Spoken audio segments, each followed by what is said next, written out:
गया journalist forum banner के तले पत्रकारों की एक बैठक शहर के काशीनाथ मोड़ के समीप एक निजी होटल के प्रांगण में संपन्न हुई। बैठक के दौरान पत्रकारों ने विभिन्न समस्याओं को रखा, जिस पर विस्तृत रूप से चर्चा करते हुए उनके समाधान की बात कही गई। बैठक में गया जिले के तमाम प्रखंडों से पत्रकार शामिल हुए और न्यूज कवरेज के दौरान फील्ड में जो समस्या आती है उस पर अपनी बातों को रखा। बैठक में गया जर्नलिस्ट फोरम का गठन किया गया, जिसमें सर्वसम्मति से लोगों ने वरिष्ठ पत्रकार विमलेंदु चैतन्य को अध्यक्ष के लिए पारित किया। बैठक में वरिष्ठ पत्रकार पंकज कुमार सिन्हा ने कहा कि चुनावी राजनीति से इसका कोई मतलब नहीं है। हम लोग हर महीने एक जगह सम्मिलित होकर बैठेंगे और जो भी पत्रकारों की समस्या होती है उस पर विचार विमर्श करके निदान करने का प्रयास करेंगे। अगर किसी पत्रकार को आर्थिक समस्या है तो हम लोग हमेशा उसके साथ खड़े होंगे। इस मौके पर वरिष्ठ पत्रकार अनिल ओझा, प्रवीण ओझा, इमरान अली, राकेश रंजन, विमलेंदु चैतन्य सहित तमाम लोग मौजूद रहे। मीडिया और प्रिंट मीडिया ये सबों को साथ लेकर के हमारा ये गया फोरम जो जर्नलिस्ट फोरम है, ये एक अनोखा काम कर रहा है। वो इसलिए कि यह मगध प्रक्षेत्र का यह हमारा जर्नलिस्ट फोरम बनेगा, जो प्रेस क्लब के रूप में परिवर्तित होगा। और मगध का इतिहास ही बिहार का इतिहास रहा है और बिहार का इतिहास पूरे भारत का इतिहास रहा है। इस कारण यह मगध प्रक्षेत्र का हमारा प्रेस क्लब पूरे बिहार ही नहीं भारत में अपनी पहचान बनाएगा, अपनी प्रतिष्ठा बनाकर। जो भी शुरुआत हुई है, एक बार 2013 में गया जिला बुद्धिजीवी मंच के द्वारा गया के मुख्यालय से लेकर पंचायत स्तर तक के पत्रकारों को बुलाया गया। आज उसी कड़ी में एक और कदम आगे बढ़ाया गया है और गया प्रेस क्लब का गठन किया गया है। गया के वरिष्ठ पत्रकार विमलेंदु चैतन्य जी को उनको अध्यक्ष बनाया गया है और मूल उद्देश्य इसका यह है कि ये कोई चुनावी राजनीति से इसका कोई मतलब नहीं है। ये हर महीने हम लोग बैठेंगे और अपने साथियों के सुख दुख को देखेंगे। अगर कहीं ज़रूरत पड़ेगा तो किसी को आर्थिक मदद या कुछ भी हो तो उसके लिए, क्योंकि सक्षम हम लोग 200-250 स्वयं है और हम लोग कितने को चेहरे डेली दिखाते हैं, तो अगर भगवान न करे किसी को ज़रूरत पड़ जाए तो उसको पैसे की आर्थिक कमी नहीं होगी, जो आज तक होते आ रहा था, पहला चीज़। और दूसरा, कहीं पर कोई समस्या है तो उसका निदान करने के लिए एक प्लेटफॉर्म चाहिए। इसके लिए हम लोग ऑलरेडी उसको निबंधित करवाने के लिए आग्रह किए हैं। निबंधन हो जाएगा, मतलब लीगली ट्रांसपेरेंसी के साथ। और पत्रकार का सबसे बड़ा पूंजी होता है ट्रांसपेरेंसी और इंटीग्रिटी। तो हमारा ये प्रयास रहेगा कि इसको हम लोग संगठन के माध्यम से भी ट्रांसपेरेंट और उसका इंटीग्रिटी को बनाए रखें। ये गया जर्नलिस्ट फोरम का गठन किया गया है। निश्चित रूप से इसकी ज़रूरत थी और जो पहले प्रिंट मीडिया था, अब इलेक्ट्रॉनिक मीडिया तो विस्तार हुआ है। निश्चित रूप से अब जो है डिजिटल दौर आया है, तो ऐसे में मीडिया का भी विस्तार हुआ है और बहुत सारे लोग पूरे गया डिस्ट्रिक्ट में या कहें कि गया कमिश्नरी में काम कर रहे हैं इसमें, तो उनके एकजुटता की ज़रूरत है और वो एकजुट होकर काम करें तो अच्छा होगा। और विमलेंदु चैतन्य जी को अध्यक्ष चुना गया है। इलेक्ट्रॉनिक का भूमिका होता है या नहीं पत्रकारिता में, क्या मानते हैं आप? देखिए, भूमिका तो बहुत बड़ी है इलेक्ट्रॉनिक मीडिया की, क्योंकि ये जब स्क्रिप्ट वो लिखते हैं तब वॉइस ओवर होता है। बगैर स्क्रिप्ट लिखे वो चाहे इलेक्ट्रॉनिक मीडिया के हों या प्रिंट मीडिया के हों, तो वो ऑलरेडी वो स्क्रिप्ट तो लिखेंगे, या फिर जब वो इंटरव्यू करते हैं, बाइट लेते हैं, अपनी बातों को कहते हैं, तो उनकी बड़ी भूमिका होती है। जब तक उनके अंदर पत्रकारिता का अंश ना हो, खूबी ना हो, तो वो इलेक्ट्रॉनिक मीडिया में भी काम नहीं कर सकते। और भी इस तरह से एक कमेटी बनाई गई है।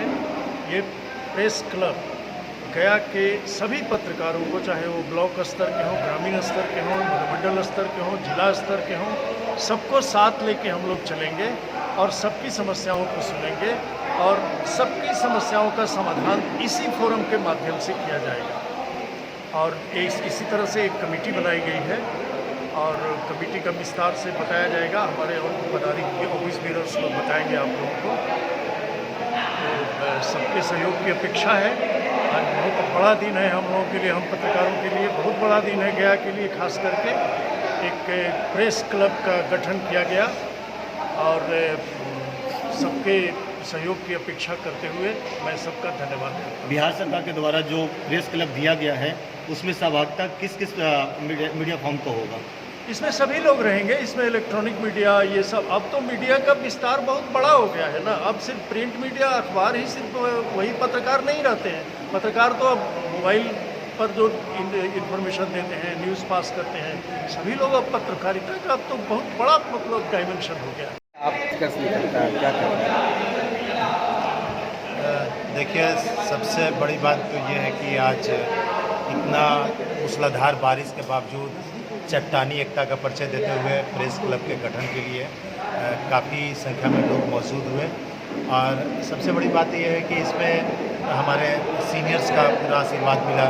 हमारे अनिल ओझा सर हैं, जिन्होंने खुद इस मूसलाधार बारिश के बावजूद एक बार बारिश होने के क्रम में वापस घर लौट गए, फिर दोबारा हौसला हारे नहीं, यहाँ पर मौजूदगी दर्ज करने के लिए, उन्होंने आशीर्वाद देने के लिए यहाँ पर उनका आना हम लोग के लिए बहुत बड़ा मायने रखता है। इतना ही नहीं, हमारे पत्रकारिता के क्षेत्र में एक अपने को स्तंभ माने जाने वाले पंकज कुमार सिन्हा वो आए, उन्होंने अपनी उपस्थिति दर्ज की। इसके साथ साथ 50 से अधिक की संख्या में इस मीटिंग में लोग आकर चट्टानी एकता का परिचय दिया है।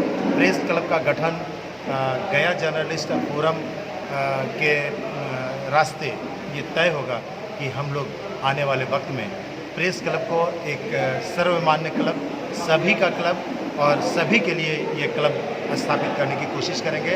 इसमें न कोई छोटा होगा, न कोई बड़ा होगा, न कोई बड़ा पत्रकार कहा जाएगा, न कोई छोटा पत्रकार कहा जाएगा। जैसे तुलसी का हर पत्ता बराबर महत्व रखता है, उसी तरीके से हर पत्रकार को सम्मान उतना ही मिलेगा जितना बड़े लोग की अपेक्षा होती है। इतना ही नहीं, हम ये भी कहना चाहेंगे कि इस मौके पर जितने लोगों ने अपनी उपस्थिति दर्ज की, इससे हम लोग का पूरा मनोबल बढ़ा है। और जिन लोगों ने आज हमें अध्यक्ष का जो पद सौंपा है, हम कोशिश करेंगे कि अपने कर्तव्य के प्रति पूरी तरह निष्ठापूर्वक निर्वाह कर सकें। धन्यवाद। कई बहुत सारे पत्रकार के संगठन है, अब क्या जरूरत पड़ गई ऐसा कि गैर जर्नलिस्ट फोरम का कायम करना? जी हाँ, अभी जैसा हमने बताया कि तुलसी का पत्ता छोटा हो या बड़ा हो, सब बराबर है। हम न कभी नीचे की बात करेंगे न ऊपर की बात करेंगे, हम सभी की एक समानता की बात करेंगे। तो इस प्लेटफॉर्म पे हम लोग जब कायम रहेंगे तो कहीं से कोई विवाद का कारण ही नहीं बनता। रही बात आपने जो पूछा कि क्या वजह रहा, क्या ज़रूरत पड़ा, तो लोगों को लगता है कि देखिए जैसे पूरा शरीर है, शरीर कई अंगों के मिलन से संपूर्ण शरीर कहा जाता है। अगर किसी एक अंग को आप अलग हटा के रखेंगे, दूर करके रखेंगे, तो क्या संपूर्ण शरीर आप बोल सकते हैं? तो ये कि वही चीज़ है। हम लोग चाहे वेब पोर्टल के हों, चाहे सोशल मीडिया के हों, चाहे व्हाट्सएप ग्रुप के हों, चाहे वो यूट्यूब चैनल के हों, चाहे वो ब्लॉगर हों, कोई भी हो, आज के दौर में देखिए पत्रकारिता 21वीं सदी का पत्रकारिता हो गया है। सिर्फ प्रिंट बोल देना पत्रकारिता है, ये नहीं हो सकता है। आज के तारीख में पत्रकारिता का कैनवास बहुत बड़ा हुआ है, व्यापकता इसकी बढ़ी है, काफ़ी इसका कैनवास बढ़ा हुआ है। तो इस नाते हम सभी के साथ सभी को लेकर चलेंगे और यही प्रेस क्लब को गठन करने में हमें बल देगा और सहयोग मिलेगा।